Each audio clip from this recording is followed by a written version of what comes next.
Okay mga kapatid, ito pong Fortuner na to, nasa outpatient department po ito, kaya uuwi na. Ito po yung Fortuner, yung nasira yung transmission nito, tapos nagpalit ng bagong transmission. Ngayon po, nagpa-check up lang. O yan, nagpa-PMS lang po, kaya uuwi na po yung may-ari nito. Yan, outpatient department, kaya lalabas na po si Doc. Bye-bye po, Doc! Bye-bye po.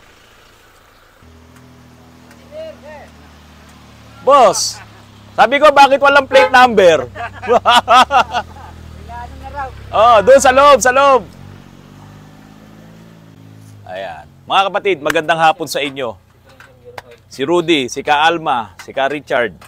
Ipapakita ko lang sa inyo na itong Toyota Revo na to. Pangilan mo na to na in-overhaul? Kayo ni Al? Pang-apat na to sila. Pang-apat na to. Ito yung 2L. 2L diesel Toyota. Mga kapatid, kapag nakita nyo na plastic yung pinakaharapan ng makina, to, kapag plastic, yan, ang ibig sabihin yan, yung dun sa cover na yon ay naka-timing belt siya. Kasi kapag metal or aluminum yung cover na to, pakita mo ulit, no? Posibleng yun ay timing chain or timing gear. So dito po ay naka-timing belt tayo. Ngayon, bakit ko ipinapakita sa inyo yon? Ito po ang problema. Kapag hindi nyo i-check palagi ang inyong timing belt or may nabili kayong sasakyan na hindi nyo alam kung kailan yan napalitan ng timing belt at bigla kayong naputulan, ito ang mangyayari sa inyo. Ayan. O, putol po lang rocker arms ito. Ilan tong naputol? Matindi yung pagkakaputol nito, mga kapatid. Matindi to. O, nagkapira-piraso yung rocker arm. Pati yung camshaft, baluktot. Ayan. Ito ngayon yung mga naputol sa rocker arm. O, 8 to eh. Dito, ang natira lang na buo ay 4. Pero syempre, palit na rin po tayo lahat. Ngayon, ang isang matindi rito, mga kapatid, yung piston nito na damage din. Ayun, no? Kaya ba makita? Yun, yung pinakababa ng piston, no? Yan. Okay. So, dahil sa isang pagkakamali or hindi nyo nabantayan ang inyong timing belt, naputol siya. Sabi ko nga po sa inyo, kapag plastic yung cover na yon, madali siyang makita kung ang inyong timing belt ay malapit ng maputol. Ngayon, kung kabisado nyo ang inyong sasakyan, kilala nyo siya, ang timing belt po, kapag nagpalit na kayo, halimbawa, galing sa original, tumakbo na siya ng mga 80,000 kilometers, i-check up nyo na yan. Or kapag ka dumating na ng 90, i-check up nyo na yan. Or kinakailangan palitan nyo na yung timing belt, magpapalit na kayo. Ngayon, minsan naman umiingay yung tensioner. Minsan doon nagkakaproblema. Pag nag-stack up yung bearing, kakayod siya doon sa timing belt, mapuputulan din kayo ng timing belt. Doon naman sa issue ng mga ganitong makina, ito po posible yung kanyang injection pump, tumatagas, pumupunta ngayon yung diesel doon sa timing belt, masisira talaga yung timing belt, mapuputol. So ano po ibig sabihin doon? Kailangan talaga ng maintenance ng inyong mga sasakyan. Hindi pwedeng gamit lang ng gamit, biyahe lang ng biyahe, tapos malapit na nga palang maputol ang inyong timing belt. So dito po, naputulan lang ng timing belt to, pero general overhaul. Yun ang malaking problema dito. Timing belt lang yun. Bakit po? Kasi pumasok yung mga pinagputulan na dito mismo sa loob ng makina. Bumangga-bangga doon sa piston. Kaya po ang nangyari, napakalaking problema. Kapag kayo ay naka-timing belt na engine, katulad itong 2L, itong 4D56 ng Mitsubishi, pati sa mga Montero, yung 4D56 ng Montero, timing belt lahat yan.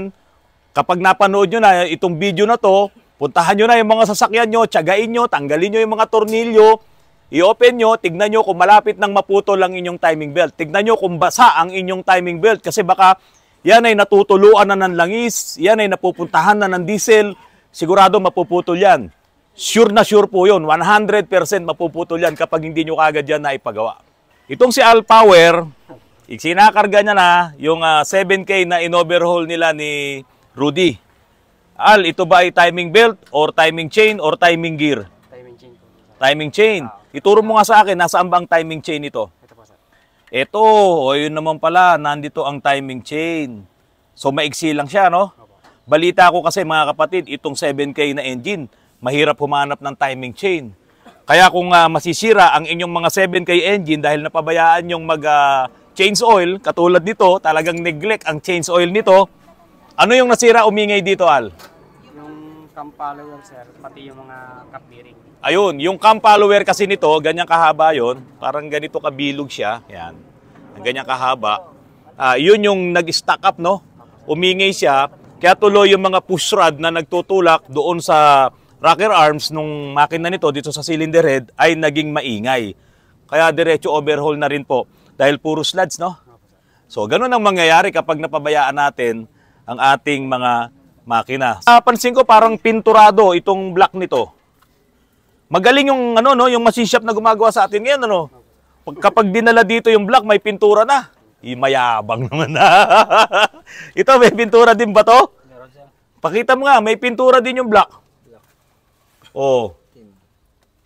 Meron? Okay. Papakita ko sa inyo ngayon, yung isang 4J A1 na binubuo doon, pakita ko po sa inyo, may pintura din. Ito po yung sinasabi ko sa inyo, na 4J A1, binuo namin, pininturahan na rin yung engine block niya.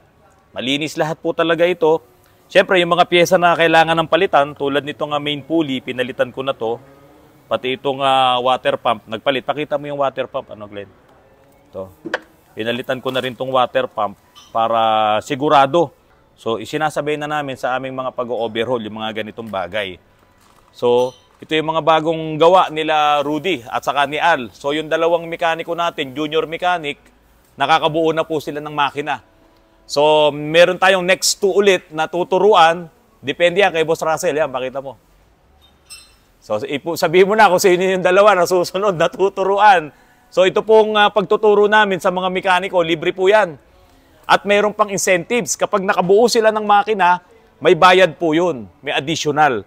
Kaya po tuwan-tuwa din naman sila. At natututo sila, libre po yun. Ngayon, kung marunong na sila, iiwanan na kami, okay lang. Magtuturo lang kami ng magtuturo. Hanggat nandyan po kayo na nakasubscribe at nanonood po ng aking mga vlogs. Anong kulay nito, kuya? Deep green. Parang gusto ko mang-okray.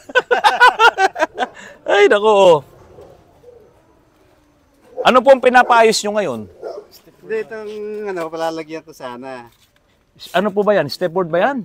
Stepboard. Simple lang. Oo. Ano, Oo, stepboard. Nandito si Kuya Mark eh. oh, Kayang-kaya niya yan. manual lang yan.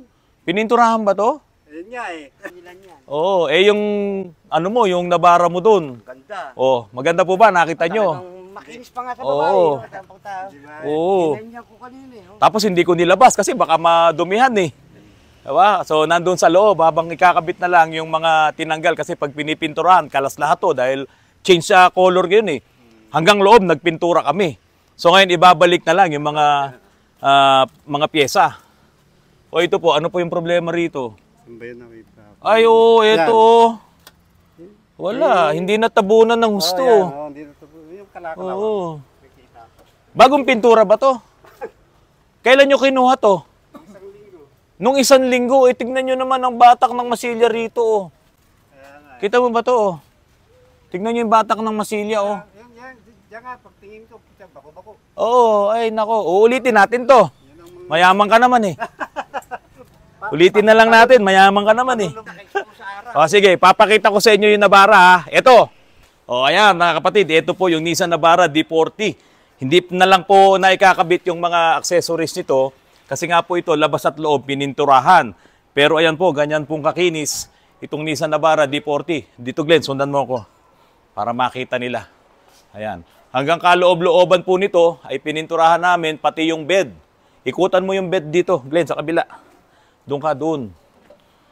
So, ito po mga kapatid. Ayan, tignan nyo rito. Ayan, pinturado po yan. Ngayon, ito yung mga door handle, hindi pa namin kinakabit, pero pinturado na rin po yan. Ayan, ganyan po kami magpintura kapag labas-loob ang aming pinipinturahan. Kalas po talaga lahat para abutin ng pintura yung mga kaloob-looban ito. O, tignan nyo to mga kapatid, ito, pintura namin to. O, tignan nyo kung gaano kakinis. Ha? Wala kang makikitang reject dyan or maling trabaho. Siyempre, bantay sarado po natin yan. Hanggang dito, Kuya Glenn, tignan mo rito. O. Yan po ang trabaho namin sa aming painting department dito. Si Ka Wilmer po ang aming taga-pintura. Okay, mga kapatid, tapos na po itong Isuzu D-Max po na ito. Ayan, ginawa namin to ng steel bumper at nilagyan namin ng winch. Ayan, buti na lang nandun si Boss Russell. Nakalimot na po ang inyong lingkod. Wala pong available doon sa ating supplier kay SR. Kaya kumuha muna kami ng ibang brand. Pero ito naman ay trusted brand din ito. Magandang klase din itong DXT. Kaya ito muna ang inilagay namin. Ito po, gawa po natin yan, yung steel bumper nito. Si Kuya Weng, no? Ayan, Weng Kubar. Yan po ang trabaho niya, pati ang skid plate. At kami po ay nag-body lift dito ng 4 inches. 4 inches body lift po ang itinaas nito. Kaya hindi po persado ang torsion bar nito. Itong gulong po nito ay 33 by 10.5 rim 16, no? R16. Ngayon, tingnan nyo ang forma niya. Ito ay body lift. Hindi po namin pinwersa ang suspension. Kaya ang ride po nito ay kung ano yung original na ride niya na maganda, yun pa rin ang ride niya. Hindi katulad nung pinipihit yung torsion bar at bumibigat or tumitigas ang suspension. Mga kapatid, nandito ngayon ako sa Greenland Subdivision dito sa Cainta. Dahil po doon sa Volkswagen na ibinlag ko po kahapon. Yun po ay kay Daddy Art Morales. Naalala ko, meron nga pala akong gustong bilhin na Volkswagen, di Volkswagen na Volkswagen nung araw, last year. Binalikan ko ngayon at nandito pa po yung Volkswagen. Ayun no. So binalikan ko si tatay. At ano pa rin, binebenta pa rin niya. Mukhang ako talaga ang hinihintay na lamang nitong Volkswagen na to. At kapag nagkasundo po kami, ay babayaran ko na po ito. Pagbalik ko, wala akong dalang cash ngayon para maalis na rito sa parking na yan, itong Volkswagen na to. Ayan mga kapatid, pakita ko sa inyo. Oh. No, alisin ko na yan dito at ilipat ko na doon sa garahe natin, dyan sa Autorans. At ito ay magiging project natin, itong Volkswagen na to. Yan po, sa Autorans. Ang plano ko nga dito, gawin kong pick up Pero titignan natin kung hanggang saan yung pwede nating i-set up dito sa Volkswagen na to.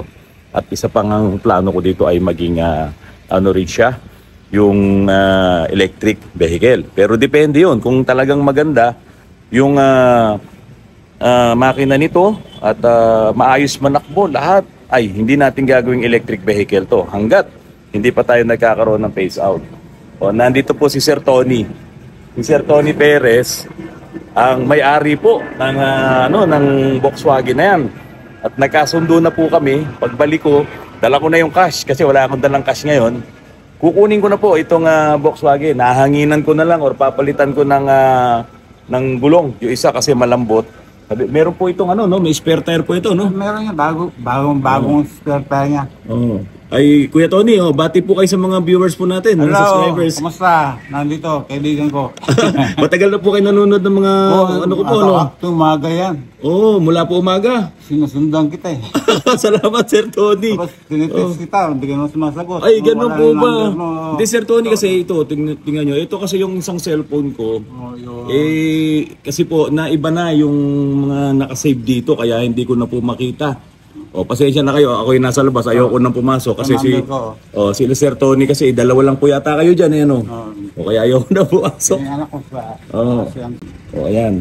Sir Tony, kung sakali po, baka mamaya hilahin na namin to. Magsama ako ng mga tao natin para mahanginan yan. Hindi ko alam kung stock up ang mga gulong yan. Hindi naman. Kunting tulak lang yan. Opo. Ilang po ito? Ilang cc to? 1600 yan. 1600. Ay, malakas to. 1600 yan. Original. Original po. Tapos sa inyo po talaga nakapangalan to. Yun original original documents din. First owner po.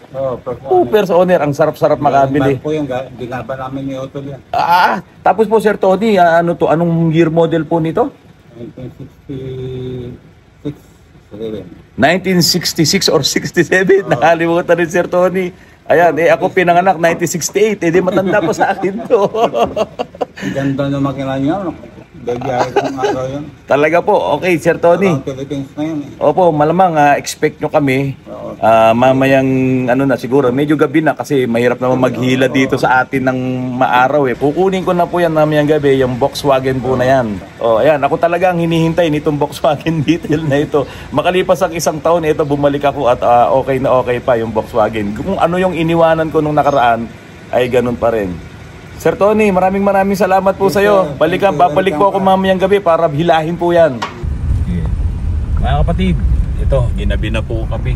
Kinuha ko tong Volkswagen. Ayan, nasa harapan ko. Hinihila nung Pajero na 3 doors. Ayan, dadali na po ito sa Autoruns. At kakain muna kami dito sa Kenny Rogers. Dadali na po ito sa Antipolo. Mga kapatid, abangan nyo po yung transformation itong Volkswagen po na ito.